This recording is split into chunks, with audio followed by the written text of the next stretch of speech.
E aí, galera, tudo bem com vocês? Eu sou Wesley Bezerra, professor de Matemática 1 aqui do Cursinho Ideia, e hoje a gente está aqui para a nossa parte 5 do estudo de funções, aula de número 12. Lembrando que a aula de número 8 foi a parte 1, definições de funções. A aula de número 9 foi a parte 2, função do primeiro grau. A aula de número 10, parte 3, função do segundo grau. A aula de número 11, parte 4, funções compostas, inversas e por partes. E hoje, aqui na nossa parte 5, a gente vai estudar algumas funções que não foram estudadas, mas que são bem importantes. Então, vamos nessa. A primeira delas, galera, é a função modular. Dada a lei geral da função modular f de x igual a módulo de x, é importante a gente perceber que ela tem duas leis de formação. O módulo de x vai ser o próprio x se x for maior que ou igual a zero. E o módulo de x vai ser menos x se x for menor que zero. Por quê?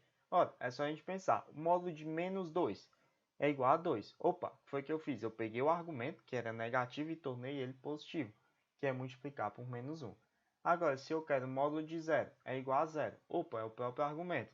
O módulo de 7 é igual a 7. Opa, é o próprio argumento. Então, módulo de x igual a x se x for maior que ou igual a 0 e menos x se x for menor que 0. Observando o gráfico disso, x maior que ou igual a 0, y igual a x. Bissetriz dos quadrantes ímpares. Agora, se x for menor que 0, y igual a menos x, bissetriz dos quadrantes pares, eu tenho um Vzinho de vitória aqui. Beleza?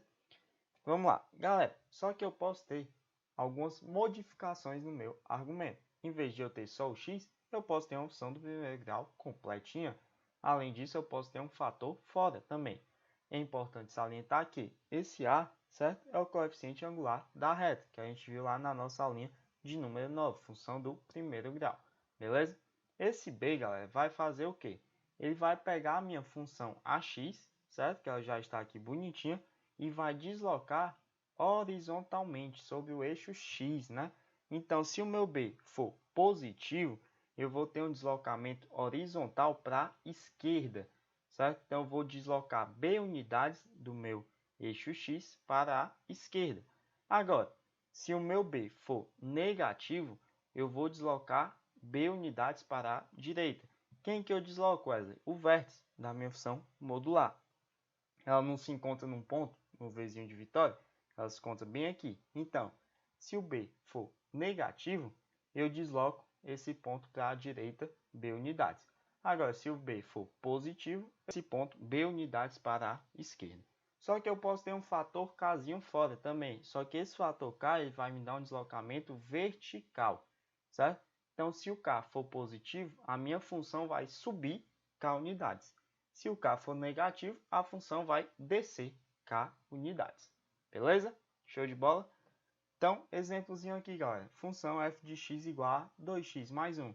Ela está aqui em vermelho, ó. A partir do momento que eu aplico o módulo em 2x mais 1, notem que eu aplicar o módulo em 2x, depois eu deslocar ó, mais 1, né? O mais 1 é um b positivo. Então, eu desloquei uma unidade para a esquerda, tá aqui, ó. Saí do zero e vim para uma unidade aqui para a esquerda, né? Lembrando que, cuidado, certo? Porque aqui o meu fatorzinho, o A, é o meu coeficiente angular. A gente tem que ter cuidado do meu coeficiente angular permanecer igual a 2. E além disso, menos 2 fora faz o que? Ó, descer de 2 unidades. Beleza? Show de bola? Então, ó, tá aqui a minha função. Módulo de 2x mais 1 menos 2. Certo? Em azul aqui. Show de bola? Tranquilidade. Wesley, só que se eu tiver, por exemplo, uma função qualquer, por exemplo, a função x2 menos 5x mais 6, e eu quiser tirar o módulo dela. Galera, sempre que eu tiver uma função qualquer e eu aplicar o módulo nessa função, eu estou dizendo o quê? Ó? Ei, tudo que for negativo, eu quero que seja positivo. Então, o módulo de x2 menos 5x mais 6, eu vou pegar a minha função, aqui, ó, bonitinha, e tudo que for negativo eu vou tornar positivo. Como é que eu torno positivo? Rebatendo em relação a esse x, como se o x fosse um espelho. Então, ó, rebati, ó, se tornou como? Aqui, ó. Então, o módulo de x2 menos 5x mais 6 é exatamente isso aqui. Então, aplicar o módulo em uma função qualquer é eu rebater aquilo que é negativo no eixo x. Usar o eixo x como espelho para a minha parte negativa. Beleza? Função exponencial. Galera, função exponencial ela é uma função escrita na forma y igual a f de x, que é igual a elevado a x, onde a é a base, certo? E essa base ela é um número real positivo e diferente de 1, ou seja, o a pertence aos reais positivos e a é diferente de 1. Wesley, o que é que isso vai ocasionar? Seguinte, se a gente analisar a nossa função, certo? Se eu fizer x igual a 0, a elevado a 0 dá 1. Então, obrigatoriamente, a função passa pelo ponto 0 e 1. Agora, se eu fizer x igual a 1, o resultado dá a.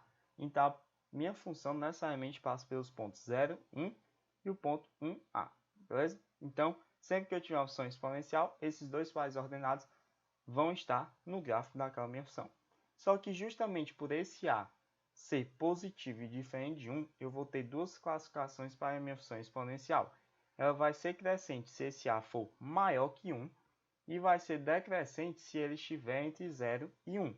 Por quê? Porque se o a for maior que 1, ele vai ser um número que tem uma parte inteira e uma parte decimal, e um número maior que 1 vezes ele mesmo várias vezes, né, que é a função exponencial, vai sempre aumentar cada vez mais.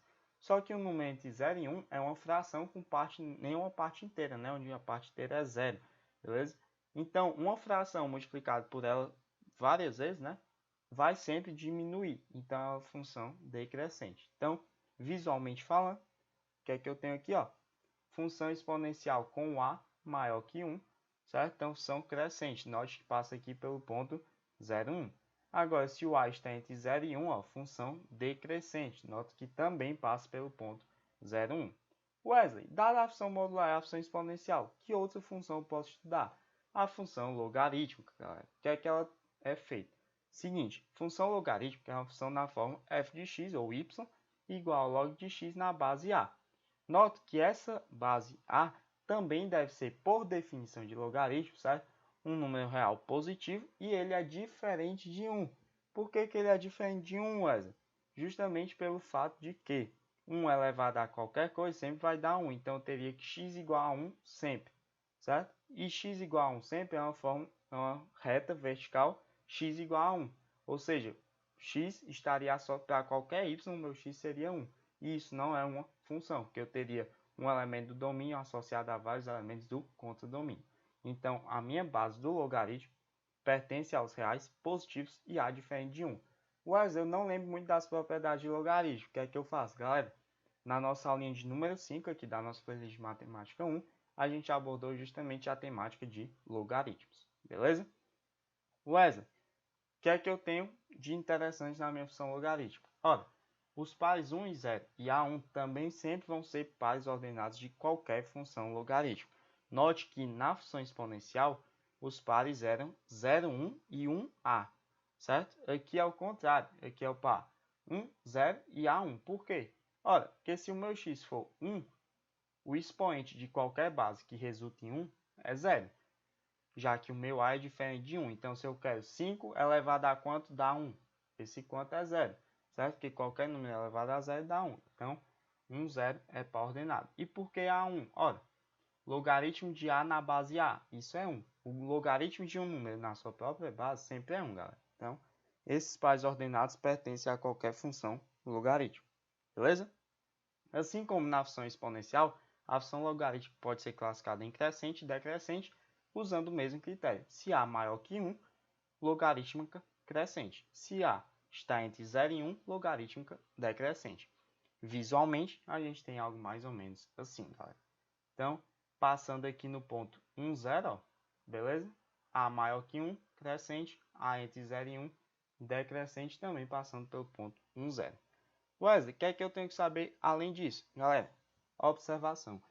A função exponencial e a função logarítmica são inversas umas das outras. Wesley, como é que eu faço isso? De acordo com o que a gente viu na nossa aula de número 11, nossa aulinha passada, para eu inverter uma função, eu troco x por y. Então, aqui, ó, na função exponencial, a elevado a x igual a y, o que é que eu vou ter? Invertendo, né? Primeiro passo, a elevado a y igual a x. Aplicando definição de logaritmo, isso aqui é verdade se e somente se o logaritmo de x na base a for igual a y. Opa, eu isolei o meu novo y. Então, f a menos 1 de x é o log de x na base a.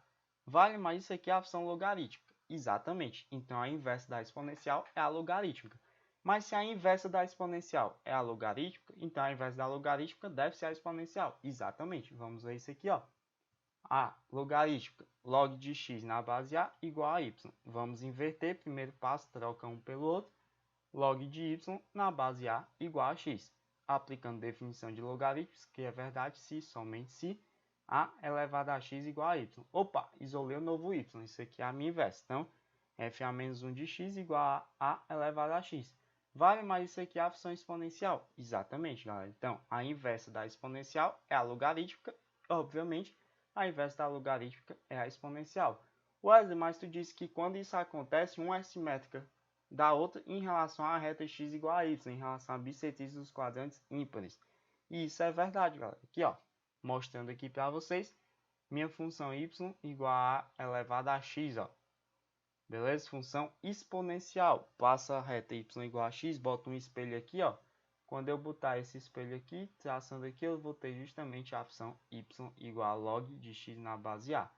Mesma coisa, isso para o caso crescente. Para o caso decrescente, mesma coisa, galera. Pega aqui a exponencial decrescente, passa a reta y igual a x, faz ela de espelho, reflete, ó. Que é que eu tenho justamente y igual a log de x na base a decrescente. Beleza, galera? Então, ó, foi o que a gente viu hoje. Justamente função modular, exponencial e logarítmica, suas principais ideias. Tranquilo? Então, com isso, a gente finaliza a nossa aulinha de número 12, terminando aí as 5 partes do estudo de funções. Agradeço demais a atenção de vocês, espero que vocês tenham ótimos estudos e a gente se vê na próxima oportunidade. Grande abraço e tchau, tchau!